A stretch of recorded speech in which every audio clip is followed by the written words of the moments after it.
All right, guys, well, I'm back today with an overview of the Kel-Tec RDB. I am really excited to get this out to the channel because I've been a huge fan of this style of rifle for a very long time, but I've never owned one personally. This is actually a loaner from a good friend of mine, and he is affiliated with Beltway Gun & Pawn located in Matthews, North Carolina. Now, this is his personal rifle and is really not a store donation by any means, and I have to return this when I'm finished shooting it. But guys, I really do appreciate his support. And if you happen to be at Beltway Gun & Pawn in Matthews, North Carolina, remember to tell him 704 Tactical sent you over and you will save 10% off of one of their firearms or accessories or whatever they're selling in their store for a normal price. These guys have a great selection of new and used guns, so I'm hoping one of these pops up there and I can grab one. Unfortunately, this one has to go back. It was a joy to shoot. Let's talk about the specs and features and performance of this gun down at the range and a little bit of my history with the Kel-Tec RDB. So the Kel-Tec RDB is not a new gun by any means, and in fact the first time I started shooting one of these was in 2018 at the IV88 YouTube shoot. They had a suppressed version and a standard version, and I got to shoot the suppressed version. I was really impressed with the quality of the rifle at that point, and it was 100% functional all day.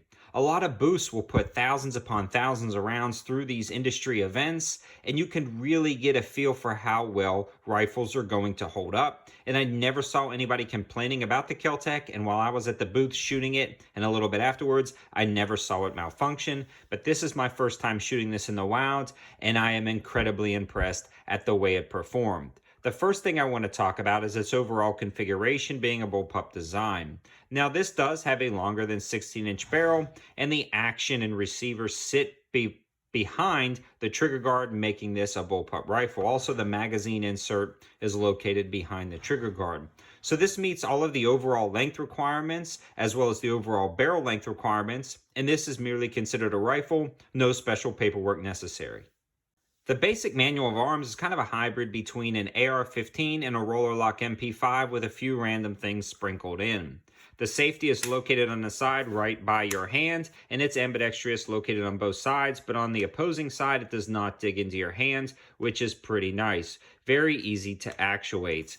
The other thing I want to talk about is kind of the idea that you're going to charge the rifle from the side, and you can actually lock the charging handle up into this groove and slap it down more like an MP5. The other thing I want to talk about is this is a non-reciprocating charging handle, so if your hand's in the way, it's not moving back and forth, and this folds back down. Now, once you fire that last round, it does have the last round bolt hold open, and to drop the bolt on a new round from a magazine, you can actually use the bolt release located back here. The magazine release is rather interesting, and this is where I believe Kel-Tec starts to save some money over a Tavor.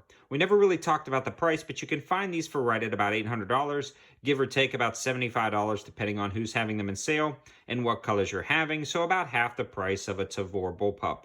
So what you get is some cost savings in a few parts of this rifle, and we'll talk about those as we go through. And I believe one of the cost savings is this sheet metal magazine release. You can see it's simply a bent piece of spring sheet metal with a little lip that rides over some plastic, and it literally just kind of bulges out. So the detent itself also acts like a spring, but guys, it works really well. At first I thought this was a little cheesy, but in fact it works incredibly well because once you're done firing, as you can see in the intro, you simply remove the magazine by putting here, grabbing the mag and dropping it down. It does not necessarily drop free, or at least the P mags don't. Then you insert your new mag, and as you're inserting your new mag, you roll your thumb up, pull this down, it chambers around in the manual of arms for a magazine drop, and reload is actually very simple, and I'm really impressed at this. Now, I believe some of the newer Tavors actually have a mag release or a mag drop up front, so that would be a little bit nicer, but again, some cost savings at about half the price, but it does work really nicely.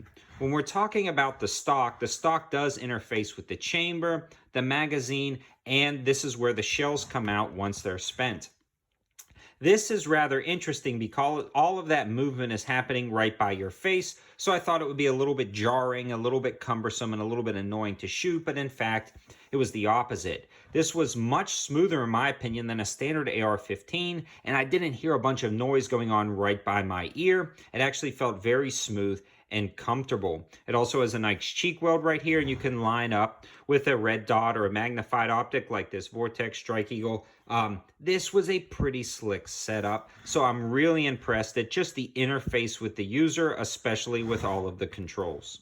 Moving along to the ergonomics of the Kel-Tec RDB, you'll notice that this has a ton of weight located in the rear, kind of the opposite of an AR-15. That is something to consider if you're going to be carrying this around, kind of bringing it up from the ready. If this is implanted into your shoulder, it's super simple and quick and incredibly nimble.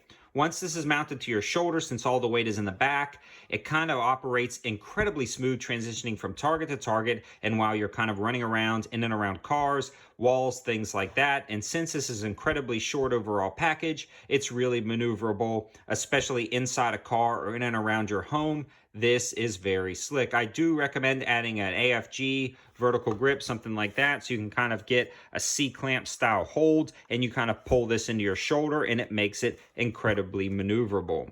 One of the cons, though, when it comes to ergonomics or feel, listen here.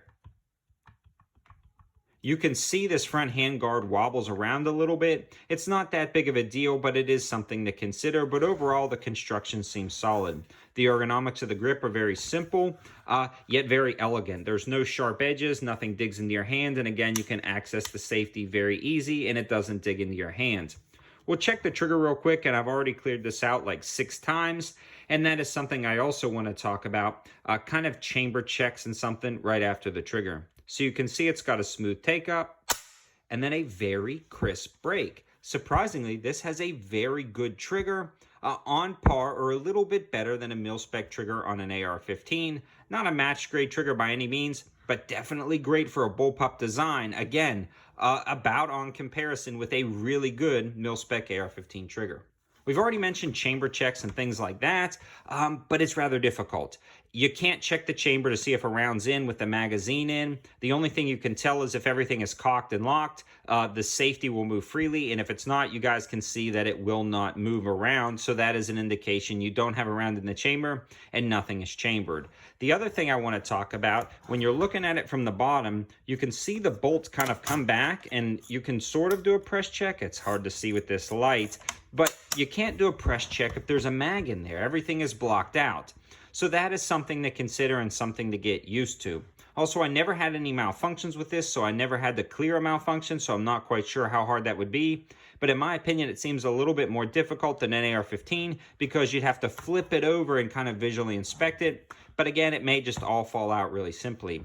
The shells eject from the rear here, and if you are walking around barefoot shooting this thing with sandals, it's not going to be fun for you. Just something to consider. I've already mentioned function, but this was 100% reliable down at the range with brass and wolf steel cased ammo. No issues whatsoever, although I didn't put much more than about 150 rounds through it, since this is not my rifle. The other thing I want to talk about is the fact that up front, you guys can see the barrel extends slightly past the handguard, allowing you to add a direct thread suppressor very simply, although the A2 flash hider did pretty good, and you can replace this with any standard 1/2x28 thread pitch, kind of 5.56 muzzle device.